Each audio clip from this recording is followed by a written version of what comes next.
नमस्कार। मैं ओम सिंह राणा, राष्ट्रीय विकास संगठन का राष्ट्रीय अध्यक्ष और एक शुभार्थी के प्रतिनिधि के तौर पर आप सबके बीच उपस्थित हुआ हूं 2 मिनट आपसे बात करने के लिए।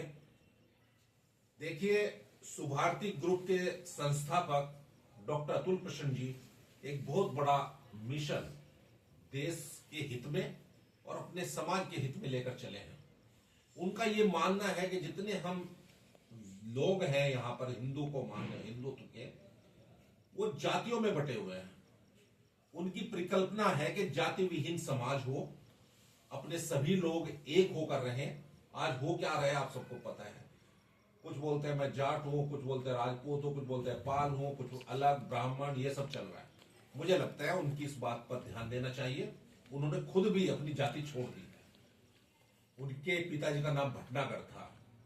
डॉक्टर अतुल प्रसन्न जी, जिन्होंने न सिर्फ मेरठ में, उत्तराखंड में और दूसरे बहुत सारे स्थानों पर चिकित्सा संस्थान खोले, जो शिक्षण संस्थान खोले, अलग अलग तरह के कॉलेजेस हैं जिनसे बहुत लोगों को फायदा हो रहा है। ऐसे महान व्यक्ति की बात हमें जरूर सुननी चाहिए और समझनी चाहिए कि जाति विहीन समाज की तरफ हमें प्रयास करना चाहिए, पहली बात।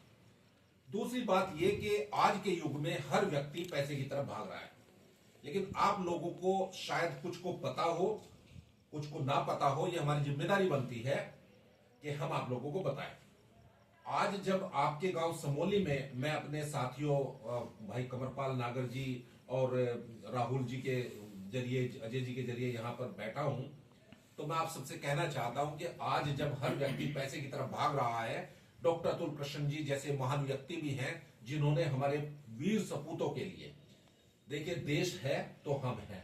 अगर देश ही नहीं होगा तो आप कितना पैसा कमा लीजिए, कुछ कर लीजिए, कोई फायदा नहीं है। डॉक्टर अतुल प्रसन्न जी ने सनातन संगम न्यास के माध्यम से, आप देखिए कि वहां पर जहां शुभार्थी है वहां जमीनों के रेट बहुत ज्यादा है।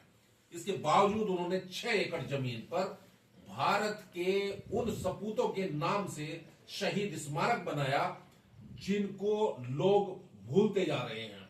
जब कोई वीर शहीद हो जाता है, दिन 2 दिन, महीना, 10 दिन, 1 साल उसको याद करते हैं, बाद में भूल जाते हैं। डॉक्टर अतुल प्रसन्न जी ने उस कैंपस में 6 एकड़ जमीन में, आप समझ सकते हैं कि जहां गजों के रेट लाखों में हो, वहां 6 एकड़ जमीन कितनी होती है।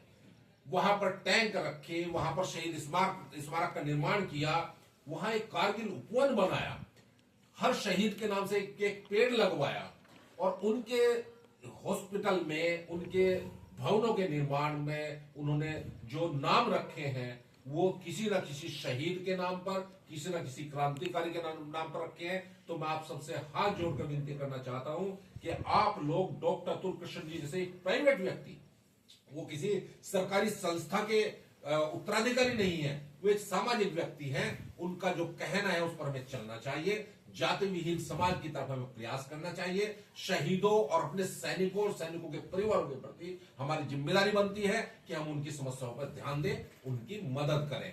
बहुत कुछ है बोलने के लिए, फिर किसी दिन आपके साथ आएंगे। आज रात का समय है, आज हम पूरा दिन से निकले हुए हैं। आज इतना ही मैं कहना चाहूंगा कि इन शब्दों पर ध्यान दें। और जैसा हमारे कमरपाल फौजी जी ने बताया है, हॉस्पिटल की सुविधाएं उन्होंने एक आम जनता के लिए जो की है उसका फायदा उठाई। लोहिया गांव में बताया भाई साहब ने 10 रुपये आपको मिलता है। तो मैं एक बार फिर आप सबसे निवेदन करता हूं कि डॉक्टर अतुल प्रसन्न जी की मुहिम में जुड़े और जितना हो सकता है इस बात को आगे फैलाएं। बहुत बहुत धन्यवाद। जय हिंद, जय हिंद, जय हिंद, जय हिंद।